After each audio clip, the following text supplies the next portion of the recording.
All right, welcome in college basketball. Nice slate of games here. I believe we've got 25, 26 games slated on the card here tonight, more than we've had over the last couple of nights. That means we've got some best bets and some matchups we want to break down for you here as week one of the college basketball season off and running. And we've got three of the best here at WagerTalk.com to help us navigate through all of it as BP Bryan Power in the house, Mr. College Hoops himself, Adam Trigger, repping. Is that Kenesha? No, Syracuse, it looks like. That's right, Syracuse there. And, of course, Double R1L, Steve Merrill in the house, ready to dive into to a nice card here tonight. A lot of West Coast teams here that we haven't really had a chance to dive into, but some opportunities, I think. So we'll start with you here, BP. Talk to us of the games that we've got going on tonight. Give us a big game breakdown on one that you found to be interesting here. Well, I think one of the most interesting games, Joe, is James Madison at Kent State. Obviously, everyone wants to hear about what James Madison just did to Michigan State. Really, surprising result. Certainly the most surprising result, I think, so far this college basketball season. But before we get to that, break that down, there is a developing situation going on right now on X, formerly known as Twitter, as the Kent State in-house DJ has decided to follow both Trig and I after we put him over on social media. So this is something that absolutely must be factored into your handicap for tonight. But, of course, more pertinent is what James Madison did just a few nights ago in East Lansing, upsetting number 4 Michigan State. Now, college basketball is a high-variance sport, guys. We all know that. When something like that happens, I immediately go to the box score and said, okay, what strange thing happened here? Well, Michigan State, apparently no one told them that the 2023-2024 season was underway, because their shooting was absolutely atrocious in this game. 36% overall. They missed 19 of 23-point attempts. That's not going to win you much. And they also missed 14 of 37 free throw attempts. So they got to the line a bunch. They just couldn't take advantage. When you see that kind of shooting, the number 4 team in the country loses to a mid-major. Now, let's give James Madison some credit. They are the favorite to win the Sun Belt, okay? They're apparently taking over that particular conference. We know about the football team as well, what they're doing. So James Madison now owns the Sun Belt, I guess you could say. But this is a tough place to play. Look, you win in East Lansing, maybe you shouldn't be afraid of the next place to go. But Kent State did not lose a single home game last season. They lost just 3 MAC games all year. Northern Illinois, Akron, Ball State. Their only 3 non-conference losses were at Houston by 5, at Gonzaga by 7, and by 2 at Charleston. Charleston was a 12 seed in the NCAA tournament, just like Kent State, because Kent was a 13, pardon me, because Kent wound up winning the MAC tournament. Now, the Golden Flashes do have to replace their top 3 scorers from last year, including Sincere Carey. That's a major loss on both ends. But again, I point to the fact that this team ranked 41st in defensive efficiency nationally last season, did not lose a single home game. There are some high hopes for the guys coming back. Chris Payton, the coaching staff said they had not been as impressed with anybody ever over a summer as they were with Payton. So this is obviously, from a classic handicapping perspective, guys, a letdown spot for James Madison. They're going to face a team that did not lose a home game. I'll repeat that again. It's not on my card, Joe, but if I was playing this game, I would lay it with Kent State. I kind of want to see how they're able to replace guys like Carey before I would make it a client play, but there's no doubt about the situation screams lay it with the home favorite. All right, but at the very least, you gained a new follower, apparently, there, you guys. So all is not lost if Kent State blows this here tonight, though. We like to see glass half full here on the show. And if you're new to us here on the College Basketball Tip-Off Show, Wager Talk TV, nobody's got more college basketball content all week long than we do. So hit that subscribe button, hit the like button. We've got all the top 25, top 50 matchups that you need to know about, along with some best bets included, just like this game coming up. You'd be hard-pressed to find Anybody talking Stonehill, and I believe is it Rhode? Where are you going here with this one here, Trig? Because only you would come up with this breakdown for us on the show. What do you got here? All right, so we'll do that one first. Yeah, this is Perfect. oh, we'll do Fairfield. Yeah, no, Fairfield, Rhode Island first. So first of all, Okay. before I get into my breakdown, DJ Spills at Kent State, absolutely worth at least 1.5 to 2 points on the number. He's going to have that place rocking for BP tonight. So I think his play right there is going to get home. We'll move over to Rhode Island, Fairfield. So this is a game that people have asked me about, DM'd me on Twitter. So I figured what better place to come and talk about it than right here on the College Basketball Show. I cashed a ticket fading Fairfield on Monday with Boston College. They won by 19. Pretty much of the blowout that I expected. But I want to talk about Fairfield a little bit because I feel like some of the issues they're dealing with are starting to be baked into the line. So, they were without 4 starters in that game. Alexis Yetna didn't play. Karima Sek didn't play. Caleb Fields out. Jalen Leach out. And, of course, everyone knows at this point that their coach got dismissed a few weeks before the season. So, at some point, that's going to start to become known. And I think that maybe this line is a little bit high because of it. So what I'm looking for here is a couple things. It looks like Yetna is probably out for a while. It looks like Sek is probably out for a while, but as Caleb Fields could be back any day, and so could Leach. So this is one where you got to keep an eye on the rosters. Might be a bet that you make 5 minutes before tip-off if you're watching the game. I would want to see one or both of those guys back if you're going to bet on Fairfield here. Because if you can get a guy, 1 or 2 players back, then you've got compliments for Bryson Godin, who was awesome against Boston College. 22 points in the loss to BC. He looks like a guy that's going to have a fantastic season in the MAC. And now you got to start to look at Fairfield as a buy low candidate because they can only, in my opinion, can only go up from their performance on opening night. So, Rhode Island's got some interesting pieces here. It's a new team for Archie Miller. He's a guy I like as a coach. He brings in a kid named Jaden House from High Point that I really like, had 25 points in the opener.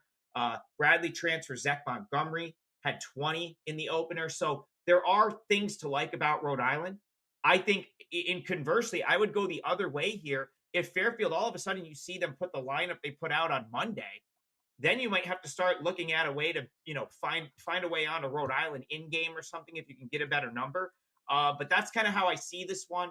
Fairfield plus 10. If they ended up getting, let's just say like Caleb Fields played tonight, and then also Leach, the 2 that I think could come back sooner than later, I think you'd have to look at Fairfield plus 10 because there's still quite a bit of ability on this roster, and 10 seems like too many if they do get a couple of their starters back. A lot of points there. Kind of been owned by them over the years, I think, right? Rhode Island's been kind of a one-sided rivalry of sorts there, but we'll see. Take the points here, says Trig, with Fairfield taking on Rhode Island tonight. And now we bring in Double R1L, Steve Merrill, ready to go here tonight with a game a lot of people are going to be watching out west. I believe this is a 10 o'clock Eastern time tip as St. Mary's, the Gales, welcome in New Mexico. Talk about a contrast in styles here, Merrill. One team is like watching paint dry. The other team wants to run up and down the court. Who wins this one?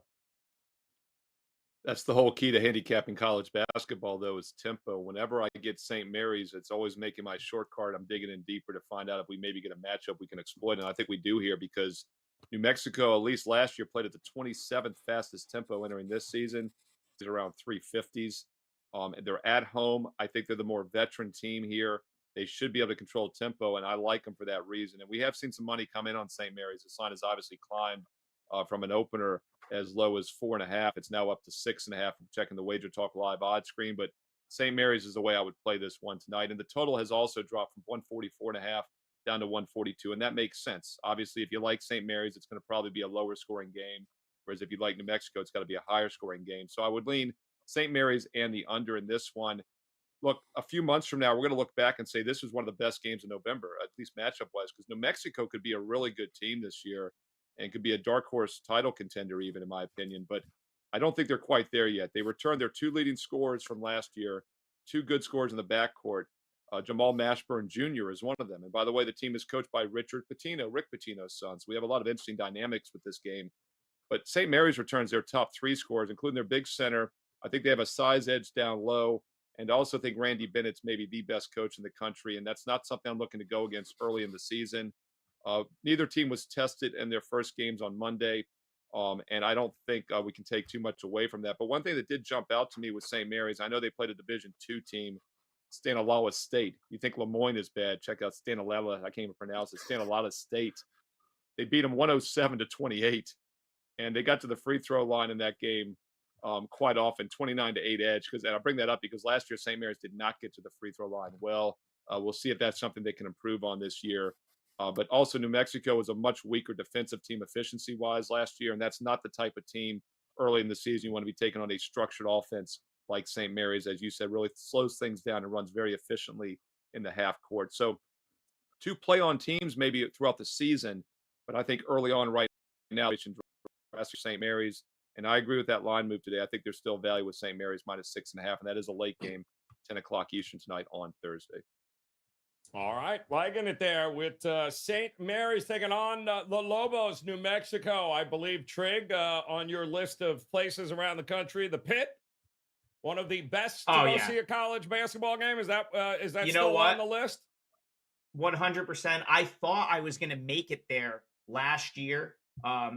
There was a way to make it happen, and I ended up going somewhere else because if I'm going to make it out to Albuquerque, New Mexico, it's got to be for like a huge game. I think they had like Fresno State when I could have came in, and I was like, I can't waste it on that. So I went somewhere else, but I will get out there for a New Mexico game, big game. Hopefully this year. If not, we'll go next year. I think as opportunities present themselves there, Trey, got to get out to the Pit. You always said it was one of the best college basketball opportunities and places to see a game. BP, while we're on the show, we've got Kent State people from the athletic department talking about the 23-game home win streak. They just brought up the home win streak. Which means they're on now. Which means that also means that they could be listening right now to the WagerTalk YouTube page. So I'll do my best Steve Merrill impression here right now.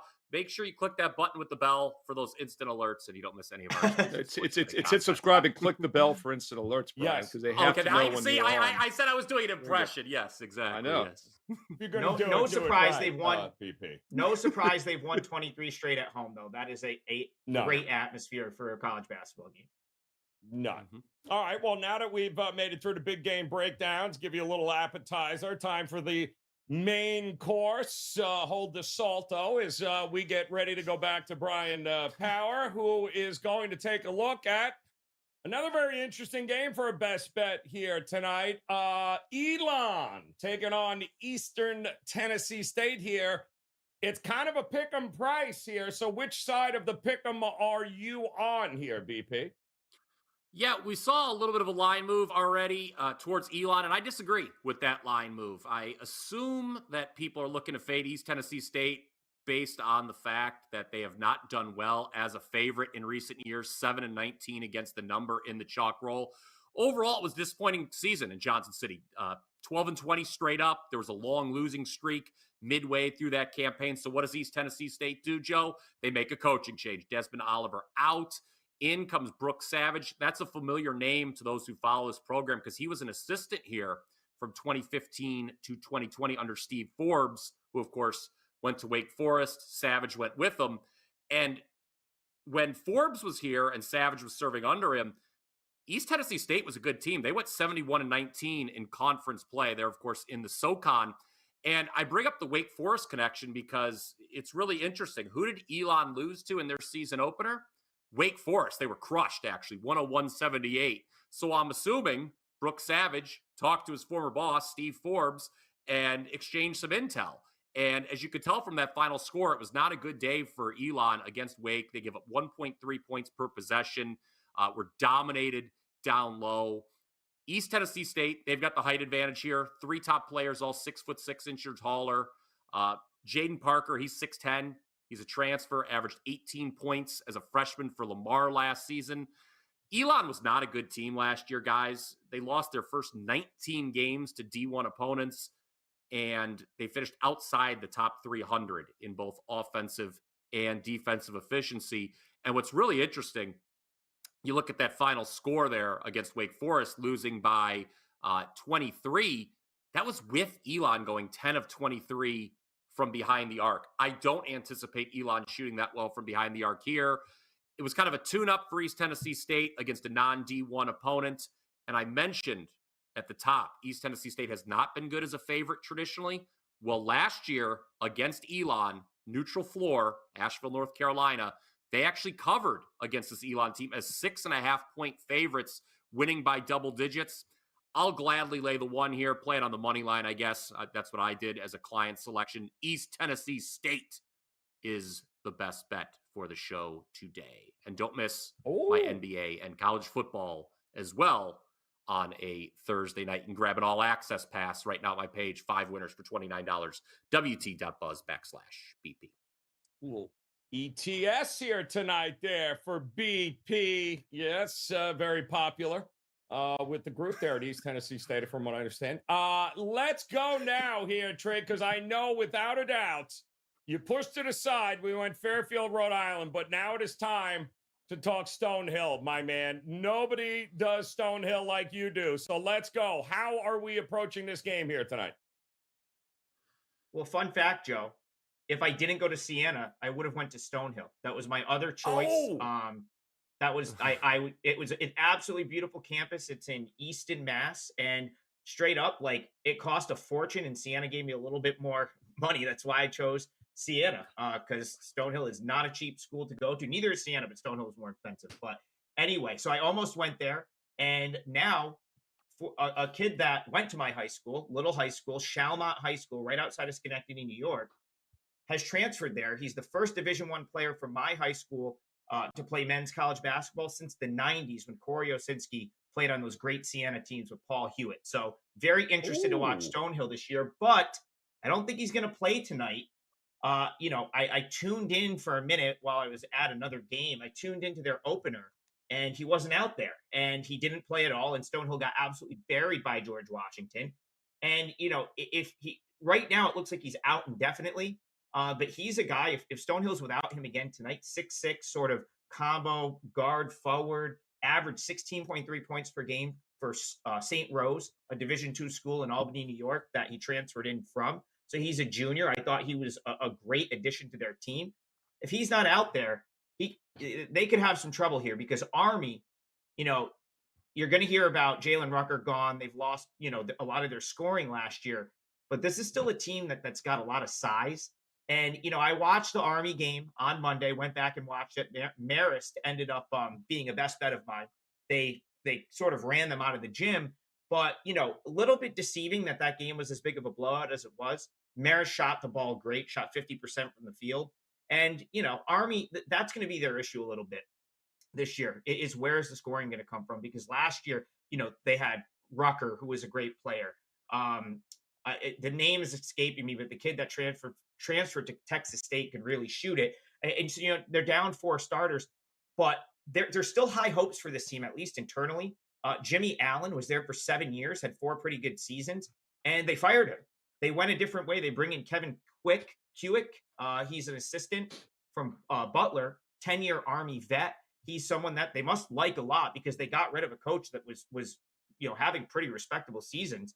And what I've noticed with these service academies over the year, Joe, they tend to not really need to they tend to not really need to rebuild. Like the 5 that come off the bench are oftentimes very similar to the 5 playing. A lot of parts are interchangeable. But specifically in this matchup, I think the size is going to be a big benefit for Army, especially if Odell doesn't play again tonight, because, again, that's another 6'6" forward that would be out of the mix for Stonehill. Army's got a very big front line, and unlike the Marist game, I think they will be able to score inside here. If this coach is worth anything for Army, I know it's only his second game as head coach. He's not going to have them shoot threes like they were trying to against Marist. I think they try to go inside, and ultimately I think their size probably overwhelms Stonehill. So this is another one. Maybe you try to see who's on the court, 5 minutes before the game. It's tough to get info on these teams. And that's probably the reason it's not on my client card yet. But I'm certainly eyeing Army with a little bit of a bounce back here from their lackluster performance on Monday. I just think they're the better team, and they probably get it done against Stonehill tonight. All right. Well, there you go. We got a little fun fact going on. A little could have been Stonehill. What could have, should have, would have been. But Sienna, it was. That leaves us one last best bet on the night there. Double R1L. Steve Merrill getting ready to drop some knowledge. And Steve, let's see here. You two are going to stay out west, though, for your best bet here tonight. You don't have a lot of people talking about the Idaho Vandals. But that's exactly where you're going here. What are we doing here tonight? Let's look at a free play for Thursday night college hoops, late night game at 9 o'clock Eastern. Cal State Northridge traveling to Idaho. And if I could tell you right now out of the gate, you could get a team, or let's put it another way. If you have an 0-14 road team last season that's going to be laying a field goal in their first road game of the season or their second game of the season, would you be interested? Of course not. And that's the situation here. This line makes no sense whatsoever. Cal State Northridge went 0-14 last year, straight up on the road, and now they're a 3-point road favorite. I think the reason maybe is because they looked good at Stanford on Monday. They were a 23-point dog, only lost by 9 points, shot almost 48% from the field in that game. But if anything, I think that's almost a negative. First of all, it could be a little bit of a hangover here. And second of all, if you outshoot your opponent 48 to 43% on the road, you still lose by 9. Something's probably not quite right. So Idaho's definitely a live dog here. I also like the altitude edge. Cal State Northridge is not used to this trip. They just played on the coast against Stanford, and now they're traveling to Idaho. These teams played once last year, but that was a home game for Northridge. And Northridge, oh, by the way, lost that game 76-73 to an Idaho team, I believe, won only 3 other road games all season. So Idaho beat them on the road last year. They now have the thin air and altitude edge against a team that went 0-14 away. Let's not overthink this one. I like Idaho +3, a live home dog to say the least. And by the way, our producers here are great. Eric and Chris, as I'm speaking, my college football top 25 video just went live on WagerTalk TV. So check that out right now. Yet another reason, hit subscribe and hit the bell for instant alerts. If you'd like to get my football best bets for this weekend, along with my basketball best bets, check out my page, SteveMerrillWagerTalk.com, and use promo code ALL30 for an instant $50 discount on any 30-day package right now. SteveMerrillWagerTalk.com. All right. Well, there you go, guys. Got a little something for everyone. And let's not forget our Gold Sheet play of the day. Our friends at the Gold Sheet going to be taking a look at North Alabama, taking on Alabama A&M. And they're going to lay it with the 11, in fact, in this matchup here tonight. And if you guys haven't been to the Gold Sheet, fantastic information there when it comes to matchups each and every day of the week, whether it be college basketball, college football, the NFL. They've got you covered. If it's stats and matchup data you want, that's what they've got. Make sure you visit them over at goldsheet.com and make sure you read this right up here with North Alabama laying the 11 tonight here at Alabama A&M. All right, now, once again, in case those of you just knew, we'll go ahead and recap it with Steve going Idaho here, as well as Brian going East Tennessee State. Trig is going to go Army. I'm going to back Cal State Bakersfield because that back door and garbage time minutes, like it was for Canisius, will be wide open against USC here late tonight. So, yeah, I'll take your 23.5 points, USC. And there you got it, guys. Make sure you hit the like button, subscribe button if you are new to us here. But don't go anywhere because, again, if it's college, basketball, NBA, NHL, college football, we've got you covered here. If you go ahead, just click on that video on the screen right now. You'll get access to all those head-to-head matchup videos, plus more best bets just a click away. And on behalf of Steve, BP, and Mr. Stonehill, what could have been, we appreciate the time, guys. Best of luck with all your plays. We'll see you again tomorrow.